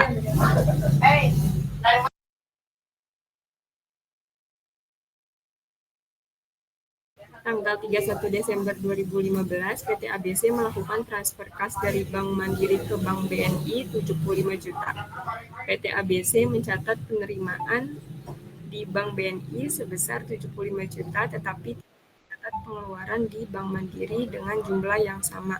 Akibatnya, total saldo kas per 31 Desember 2015 menjadi 375 juta. Kesimpulannya, saldo akhir akun kas di bank tanggal 31 Desember 2015 menjadi terlalu besar. Pencatatan pengeluaran kas pada Bank Mandiri baru dilakukan oleh PT ABC pada tanggal 3 Januari 2016, sehingga saldo kas per 3 Januari 2015 kembali ke saldo yang benar, yaitu 300 juta.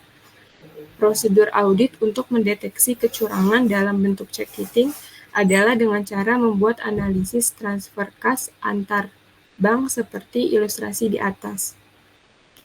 Praktik check kiting bisa jadi tidak mudah untuk dideteksi pada saat volume mutasi kas cukup tinggi. Misalnya pada tanggal dan jam yang sama terjadi puluhan atau bahkan ratusan mutasi kas. Meskipun pengujian audit atas transfer antar bank biasanya dimaksudkan untuk menemukan kecurangan, tindakan ini juga bisa dilakukan banyak transfer antar bank tanpa memerhatikan pengendalian internal. Bila ada kemungkinan kiting, maka dapat mengakibatkan salah perhitungan antara kas dan utang dagang. Contoh kertas kerja transfer antar bank kurang lebih sebagai berikut. Oke, cukup. Terima kasih Hasya. Kemudian dilanjutkan Muhammad Kris. Lapping.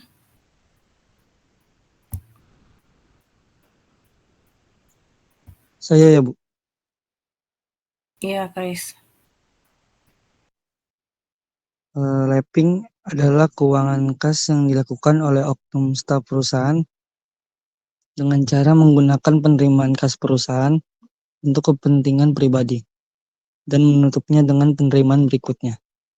Contohnya lapping tahap 1 itu penerimaan kas atau uang tunainya itu 600.000, cek A 200.000, jumlahnya 800.000. Jurnalnya itu kasnya 600.000, setoran banknya itu kas 400.000, cek A 200.000, yang total jurnal dan setoran banknya sama-sama 600.000. Keterangannya itu yang pertama, jumlah penerimaan 800.000 terdiri dari kas 600.000 dan cek A 200.000. Yang kedua, penerimaan dicatat dalam buku jurnal hanya sebesar 600.000 dan hanya terdiri dari kas. Cek A tidak dicatat dalam buku jurnal. Staf perusahaan menggelapkan kas 200.000. Yang ketiga, penerimaan disetorkan ke bank sesuai dengan jumlah yang dicatat dalam buku jurnal, yaitu 600.000, tetapi terdiri dari kas 400.000 dan cek A 200.000.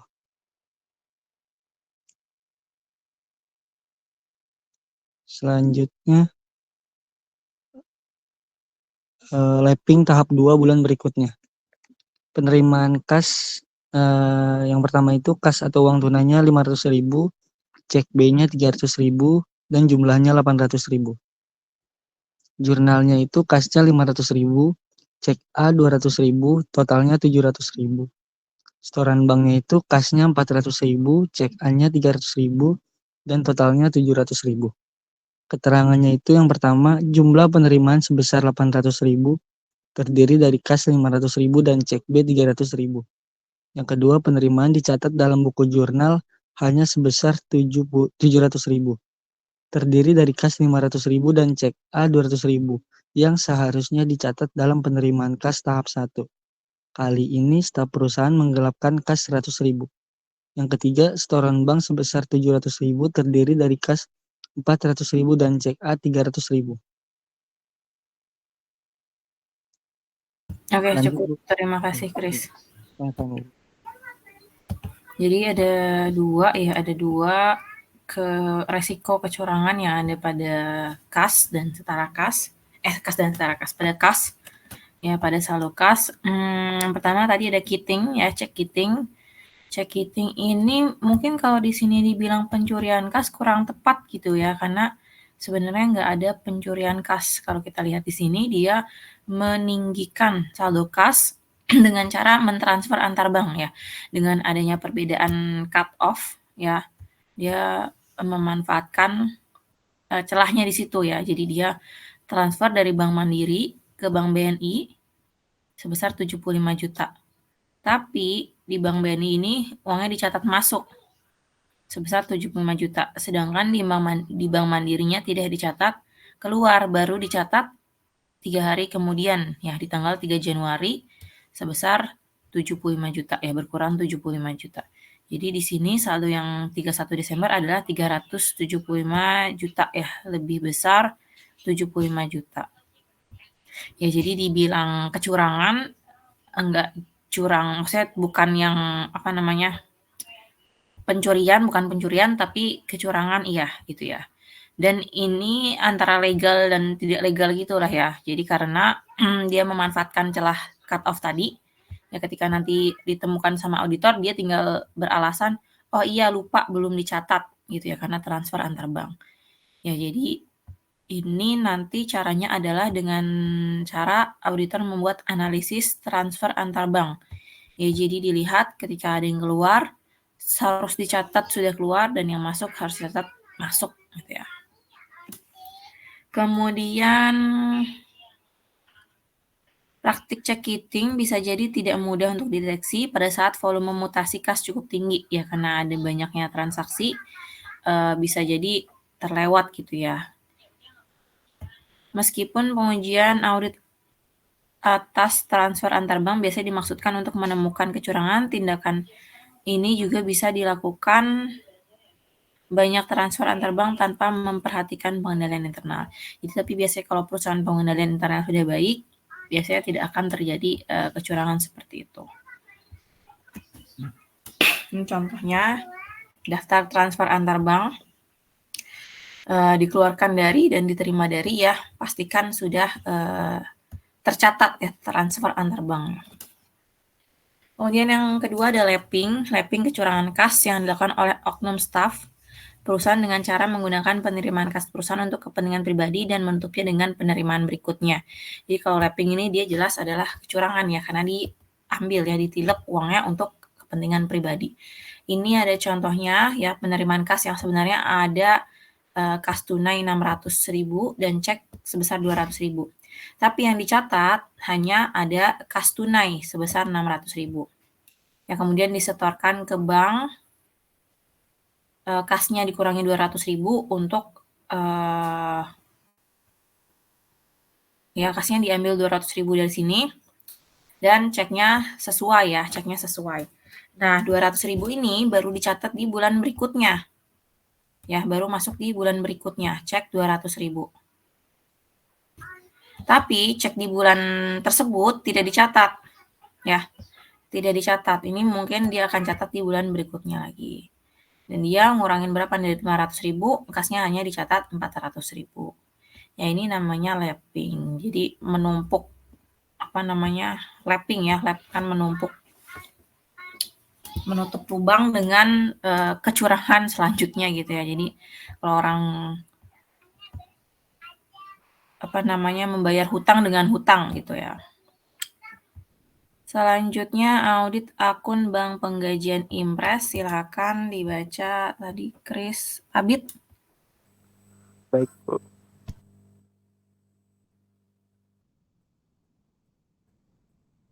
Yang selanjutnya ialah audit akun bank penggajian Impres. Pengujian atas rekonsiliasi bank untuk penggajian tidak akan memakan waktu lama jika menggunakan akun Impres untuk penggajian. Biasanya bagian yang direkonsiliasi adalah cek yang beredar. Prosedur rekonsiliasi sama dengan rekonsiliasi kas umum, kecuali pengujian pada cek beredar yang biasanya terbatas untuk pengujian kewajarannya. Biasanya diperlukan perluasan prosedur bila pengendalian tidak memadai, atau jika akun bank tidak direkonsiliasi dengan saldo kas Impres pada buku besar. Selanjutnya audit kas kecil Impres. Kas kecil adalah akun yang unik. Meskipun jumlahnya tidak material, banyak auditor melakukan verifikasi kas kecil karena terdapat potensi kecurangan dan klien mengharapkan auditor memeriksa akun tersebut meski jumlahnya tidak material. Lalu, pengendalian internal atas kas kecil ialah pengendalian internal yang paling penting. Dalam kas kecil adalah penggunaan dana Impres yang merupakan tanggung jawab kasir. Beberapa karakteristik pengendalian kas kecil antara lain, yang pertama ialah dana kas kecil tidak dapat digabung dengan penerimaan lainnya dan harus disimpan terpisah dari aktivitas lainnya. Yang kedua, pembatasan penggunaan kas kecil harus dilakukan. Jenis pengeluaran yang dilakukan dari transaksi kas kecil harus jelas didefinisikan sesuai kebijakan perusahaan. Yang ketiga, saat pengeluaran dilakukan dari kas kecil, pengendalian internal yang baik mensyaratkan adanya tanda tangan personel yang berwenang pada formulir kas kecil. Yang keempat, perhitungan mendadak secara periodik dan rekonsiliasi dana kas kecil harus dilakukan oleh auditor internal atau personel lainnya yang berwenang. Dan yang terakhir, saat saldo kas kecil tinggal sedikit, harus dibuat pengisian kembali kas kecil dari akun kas umum. Cek harus ditulis dengan jumlah yang sama dengan voucher bernomor urut yang dijadikan bukti pengeluaran kas kecil. Nah, voucher ini harus diverifikasi oleh petugas utang dagang dan dibatalkan agar tidak digunakan kembali. Selanjutnya ialah pengujian audit atas kas kecil. Penekanan yang dilakukan pada verifikasi transaksi kas kecil dibandingkan saldo akhir tahun, bahkan jika dana kas kecil jumlahnya kecil, terdapat potensi kecurangan transaksi jika dana sering dikeluarkan atau digunakan. Pengujian kas kecil dapat dilakukan sewaktu-waktu selama tahun berjalan, tetapi agar memudahkan, biasanya dilakukan pada tanggal interim. Jika saldo dana kas kecil diperkirakan material, maka saldo tersebut harus diperhitungkan pada akhir tahun. Pengeluaran yang belum diganti harus diperiksa sebagai bagian dari penentuan apakah biaya yang belum tercatat jumlahnya material. Dalam pengujian kas kecil, prosedur-prosedur yang perlu dilakukan oleh auditor antara lain ialah yang pertama, auditor harus mengetahui prosedur klien dalam menangani dana. Hal ini dilakukan dengan mendiskusikan pengendalian internal bersama pemegang kas kecil dan memeriksa dokumen atas beberapa transaksi. Yang kedua, ialah ketika menguji kas kecil, dua prosedur utamanya adalah menghitung saldo kas kecil dan melanjutkan dengan pengujian terperinci atas satu atau dua transaksi pengeluaran. Gambar berikut ini contoh kertas kerja perhitungan kas kecil.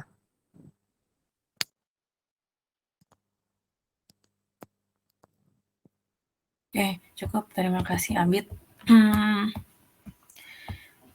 Audit akun bank penggajian Impres.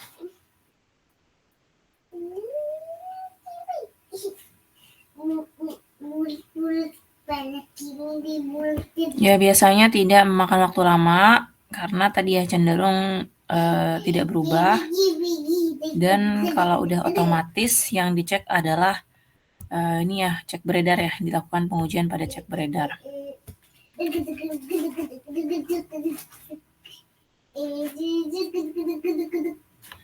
Kemudian ada audit kas kecil Impres.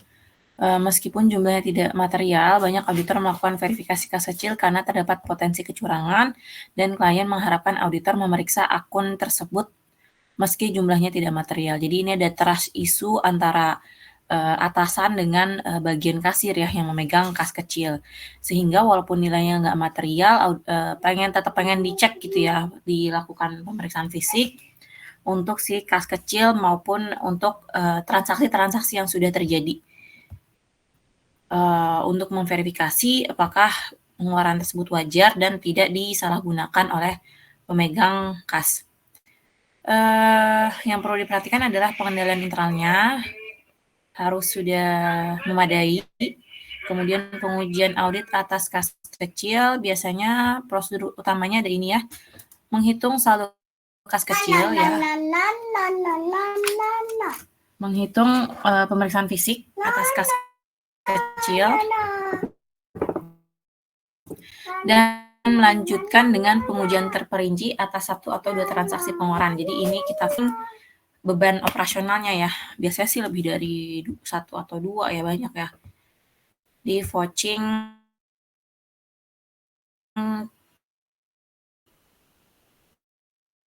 beban operasionalnya. Jadi masuk ke dalam.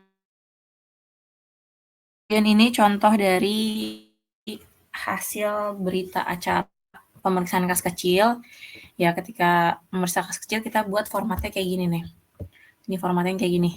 Uang kertas, kemudian hasil cek fisiknya ternyata ada 25 lembar. Maka kita catat 25 lembar di sini. Kemudian secara total ada 2.500.000. Kemudian uang kertas 50.000 ada 35 lembar ya. Jadi ini adalah hasil cek fisiknya ya. Ini hasil cek fisiknya, ini formatnya template-nya seperti ini. Ini sampai uang logam.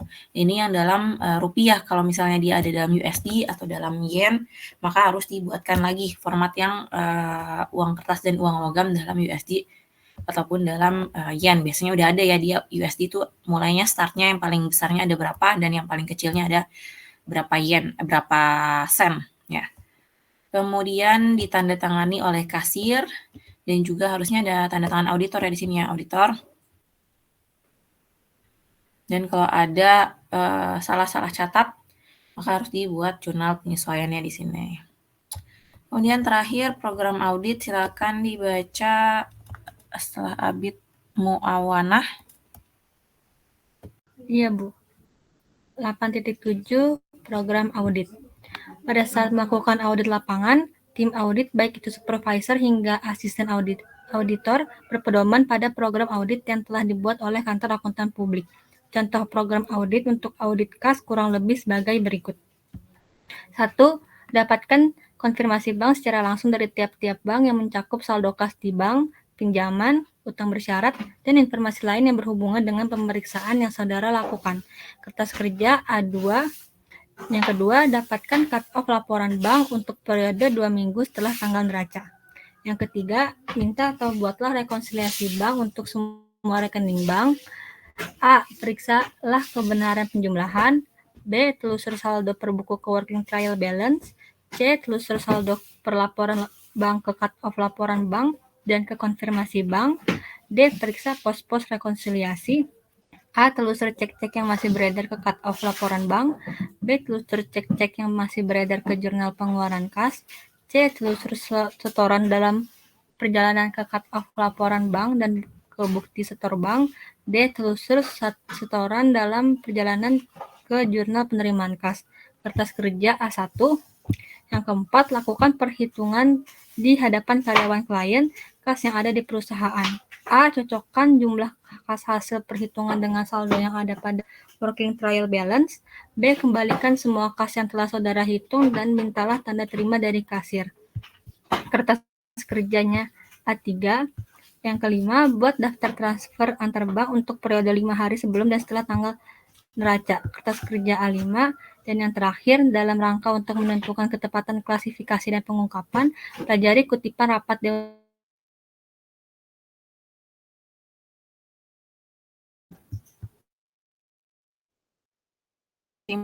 Muawanah. Jadi ini yang ada dalam program audit, ini rangkuman dari konfirmasi, kemudian laporan cut-off bank, rekonsiliasi, kemudian lakukan cash count, kemudian buat daftar transfer antar bank sampai dengan ini ya, penyajian dan pengungkapannya. Ya, materi kita hari ini sampai di sini. Ada yang mau ditanyakan?